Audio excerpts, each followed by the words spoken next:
La réussite d'un chantier à la DIRSO, c'est avant tout une bonne coordination des équipes. C'est aussi l'implication de tous les agents dans leurs différents métiers. D'ailleurs, la réparation du pont Puig est une très bonne illustration de la réussite collective d'un projet complexe. Philippe Rubion, donc technicien fonctionnel au sein du district sud. Donc, une de mes fonctions, c'est chargé des ouvrages d'art de l'ensemble des ouvrages identifiés au sein du district sud, secteur plaine, piémont, montagne. Et je suis également coordonnateur ingénierie pour les études et les travaux, toujours attachés au district sud. En termes de ponts, on a à peu près 984 franchissements, donc ponts, et on a à peu près 1200 murs. Le district, lui, pour sa part, a 268 ponts en charge pour le district sud, donc comme je disais, plaine, piémont, montagne, et 80% du volume des murs, soit à peu près 970 murs. Ce patrimoine, il doit être vérifié, surveillé, contrôlé, entretenu, réparé. De manière synthétique, la surveillance des ouvrages d'art se fait tous les ans, sous différentes formes. Pour l'ouvrage qui nous concerne, en l'occurrence le pont Puig, qui est un ouvrage identifié de liste 2, on se doit de le visiter annuellement en régie, c'est-à-dire de manière locale avec des agents qui ont une connaissance de base des ouvrages d'art, tous les ans. Bonjour, je suis Julio de Campo, je m'occupe des ouvrages d'art à l'exploitation à la Tour de Carole avec un collègue. Lorsqu'on a fait l'inspection de ce pont, on a remarqué que le sommier et le béton en dessous étaient très dégradés et le ferraillage était très corrodé et très atteint, quoi. Donc on a fait remonter tout ça à la cellule de Foix et de Toulouse et ils ont mandaté des spécialistes pour voir un peu ce qui se passait vraiment.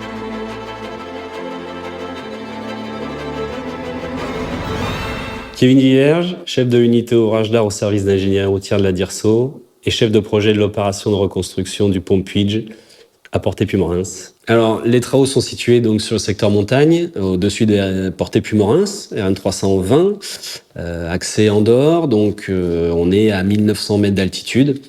On a démarré les travaux mi-avril, donc sur une période de fonte des neiges, voire encore de tombée de neige importante. Mais avec tout ce qu'il y avait à faire, on a été obligé de démarrer au plus tôt pour pouvoir finir avant l'hiver 2022. La DIRSO a la responsabilité de nombreux ouvrages d'art sur son patrimoine routier. Je m'appelle Julien Scudier, je travaille au CIR de Toulouse. Je suis chargé d'études ouvrages d'art. Et j'assiste le chef de projet dans la mission de travaux de réparation du pont Puig. Pour le pont Puig, l'inspection visuelle a déclenché une inspection plus détaillée afin de déterminer précisément les faiblesses de l'ouvrage.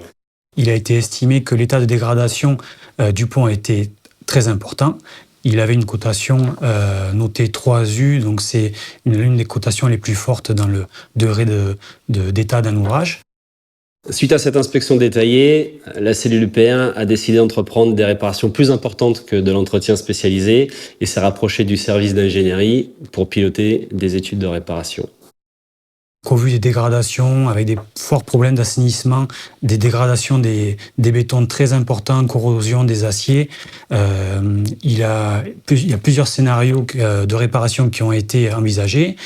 De la démolition partielle à la démolition totale de l'ouvrage. Il a été retenu la solution de réparation, démolition en réparation partielle de l'ouvrage avec le maintien de la voûte maçonnée en l'état et la reconstruction des élargissements longitudinaux qui sont des structures en béton armé et béton précontraint sur les parties latérales de l'ouvrage.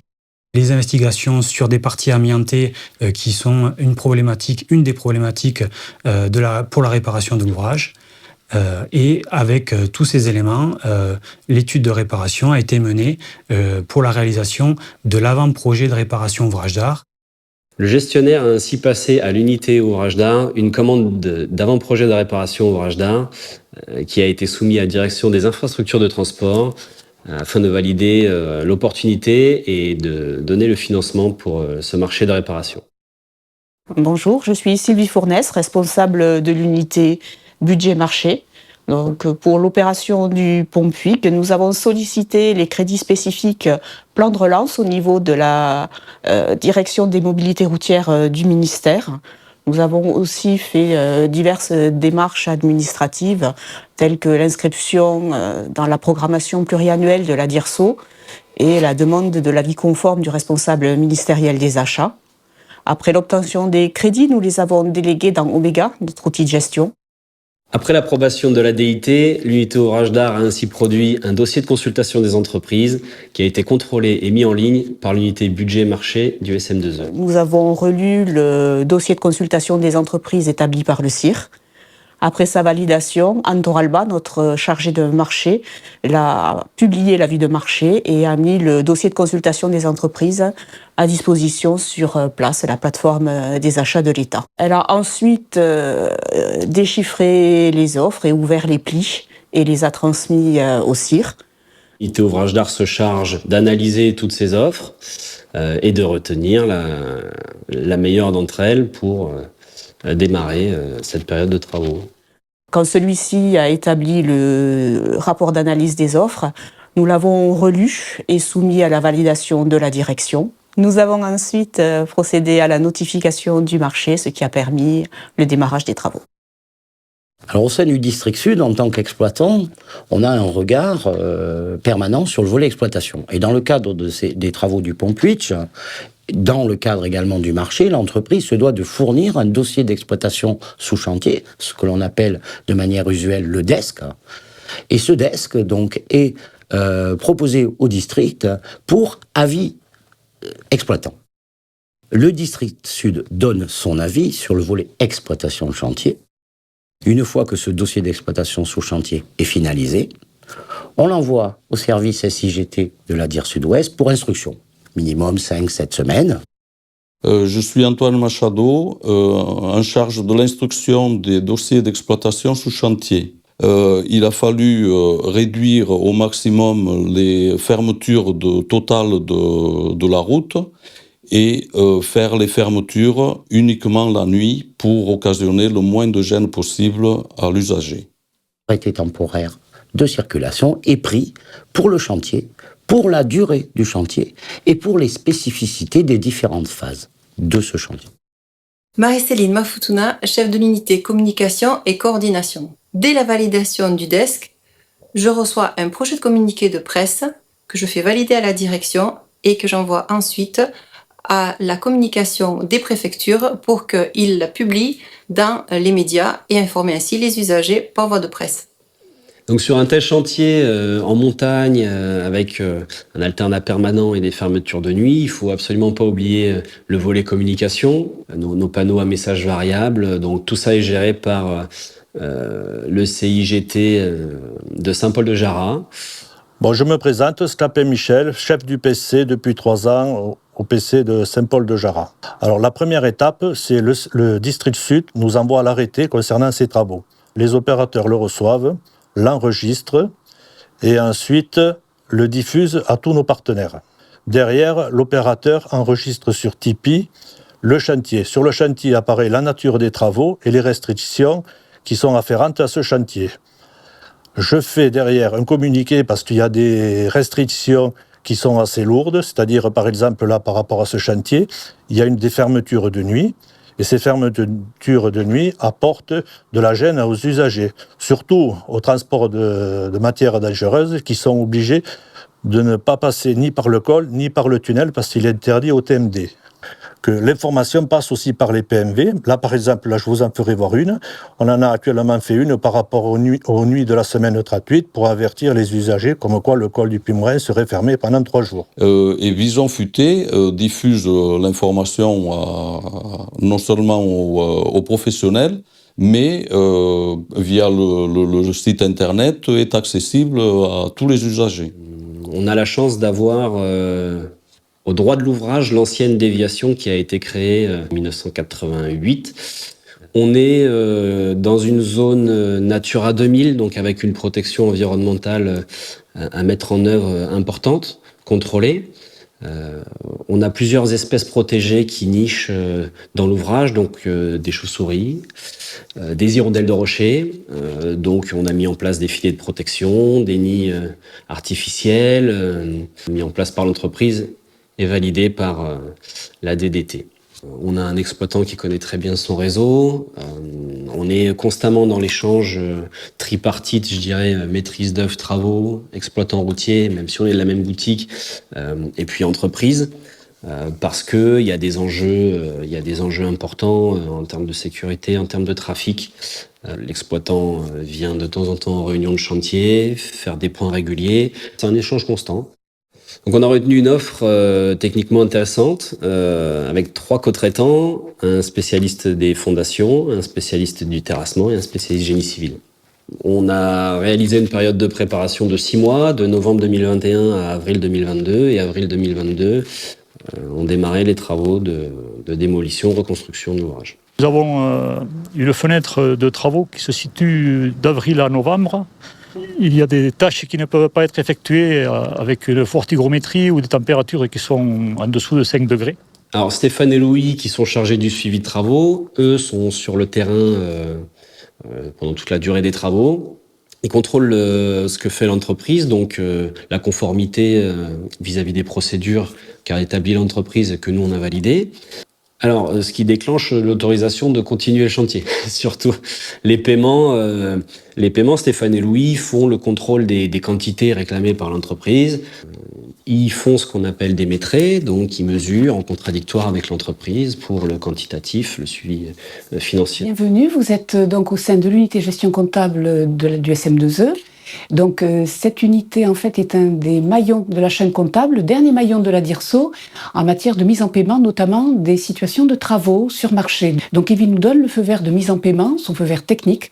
À partir de là, nous pouvons faire les contrôles administratifs et procéder à la liquidation de l'état d'acompte correspondant sur le logiciel comptable GEM. On produit l'état d'acompte. Une fois finalisé, cet état d'acompte est signé, transmis à la DCPM, qui est la plateforme comptable qui contrôle et qui saisit d'un Choruscœur, d'un dernier contrôle qui est effectué par la DRFIP, ce qui mettra ensuite en paiement cet état d'acompte sur le compte du fournisseur.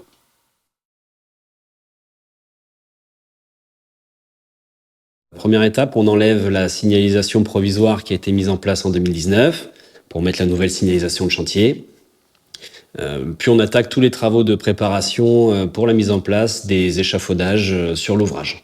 Ensuite, on réalise le soutènement provisoire de la déviation, puisqu'on va être amené à terrasser proche de cette déviation. Alors, le soutènement provisoire, c'est une paroi berlinoise, donc on vient ficher dans le sol des haches métalliques, et puis entre chaque hache, on insère des plaques de béton armé pour maintenir le terrain et la déviation au-dessus. Donc là, ensuite, on attaque la partie démolition de la première partie de l'ouvrage. On sait qu'on a de l'amiante sur le secteur, y compris dans les parties béton. On fait intervenir des équipes spécialisées, sciage provisoire, mise en place des lingues, protection environnementale. Et une fois que tout ça est en place, on peut attaquer la dépose de l'ouvrage sous fermeture complète de nuit. Après la dépose du tablier amianté, on dépose les 3 lignes d'appui qui seront reconstruites à neuf et qui recevront le futur tablier préfabriqué tout neuf. Et on dépose également les dalles béton armé sur l'ouvrage voûte. Pour la phase suivante, on reconstruit les différentes parties de l'ouvrage en commençant par les lignes d'appui, puis la pose des poutres précontraintes et enfin la réalisation du ourdi. Donc on pose nos 2 travées de nuit, 3 nuits de travaux. On réalise le ourdi bétonné en place de jour. Et puis on pose également les nouvelles dalles préfabriquées sur l'ouvrage voûte. Et puis ensuite, on attaque la déconstruction-reconstruction de l'autre partie d'ouvrage, cette fois côté Porté puis Morins. Le phasage est identique d'un côté et de l'autre de l'ouvrage. Donc, avec l'expérience de la première partie, on a une meilleure maîtrise de la seconde. Alors, les tabliers reconstruits ont été posés sur des appuis provisoires. Donc, à ce stade, il est l'heure de les poser sur leur appui définitif et d'attaquer les travaux sur les superstructures. Donc, réalisation des longrines de dispositifs de retenue et pose des dispositifs de retenue, réalisation de l'étanchéité de l'ouvrage, de la chaussée, des joints de chaussée, et pose des corniches caniveaux et d'un escalier de service pour les futures inspections, pour un accès plus facile.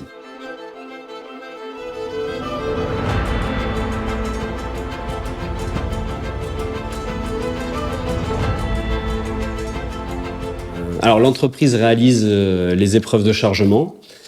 Donc elle amène les camions qui font un certain poids, qu'on place à un certain endroit de l'ouvrage et on mesure les déformations, les déplacements, les contraintes sur cet ouvrage et on vérifie qu'on est conforme aux attendus, bien évidemment sous le contrôle des équipes de maîtrise d'œuvre. C'est un chantier, c'est vivant, encore plus dans la réparation d'ouvrages, donc il y a une nécessité d'adaptation constante, donc nous aussi on est là pour ça. C'est la difficulté, il faut trouver le juste équilibre. Allô, Kevin? Ouais, Marie-Céline, ça y est, je suis sur le pont Puig, l'ouvrage est en service, l'usager peut rouler en sécurité, mission accomplie. Et t'es satisfait? Ouais, je pense qu'on peut tous être fiers. On a vraiment eu besoin de tout le monde sur ce coup-là. On peut quand même dire merci à Philippe, Merci à Julio et à Charles. merci à Michel, Merci à Antoine. merci à Sylvie et son équipe, Merci à Christine et son équipe. merci à Stéphane et Louis, Merci à Julien et à Églantine. sans oublier tous ceux qui ont participé de près ou de loin à cette belle opération. Je pense que là, elle est bonne. Non, la prise est bonne. Oui, la prise est bonne. Bon, merci Kevin. Non, merci à toi, Marie-Céline. Oh, merci Kevin. Non, merci à toi. Non, toi. Vraiment. Toi, merci. Vraiment. Toi, je dirais. Bon, d'accord, merci à moi.